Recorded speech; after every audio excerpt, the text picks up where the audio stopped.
The patch in Calmore, Southampton, is just one of many Sure Start centres that could close if plans go ahead.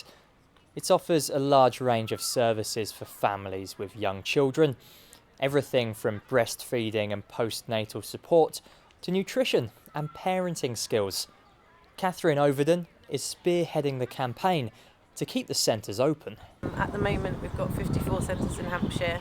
They want to cut to 11 centres for the whole of Hampshire, so if you don't have a car or you can't afford a bus, if there even is a bus, because buses are being cut back as well, you can't get there. And for me, if I had to travel 11 miles on a bus with a 1-year-old and a 2-year-old and postnatal depression, which was meaning I could barely leave the house, I wouldn't have gone.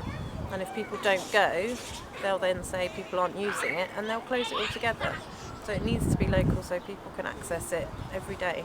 If plans go ahead, families using the centre in Calmore would have to make an 11-mile journey to Holbury in the New Forest to visit one of the 11 district hubs. Parents at the centre believe it will make the service inaccessible for many. They're planning on just having the one hub in Holbury, or our local one will be in Holbury, which isn't the easiest place to get to, especially if you don't drive. It's, I think they pointed out, it's actually a bus, you have to catch a bus into Southampton and then out of Southampton to Holbury, which is a bit complicated and expensive.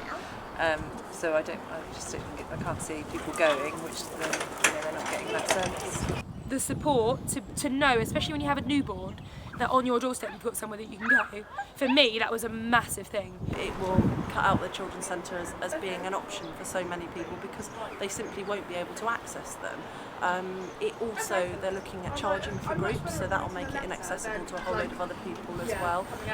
The county council has a responsibility for safeguarding, and if they take away 43 of these children's centres, that's 43 places where this safeguarding isn't happening. You know, they're going to miss people will slip through the net, people who need help.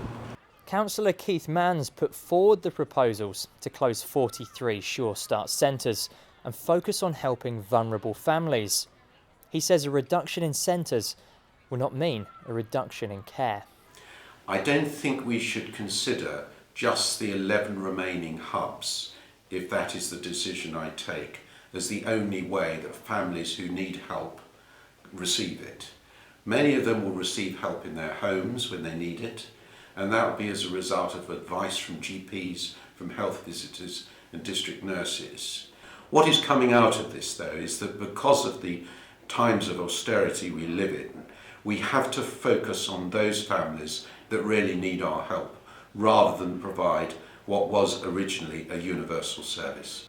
Hampshire County Council hopes the plans will save around £8 million from their budget, but campaigners believe it will put extra strain on other public services. They cut back the early intervention, then the cost will just fall elsewhere, so people will be needing mental health support from the NHS, and mental health services they've got cuts as well.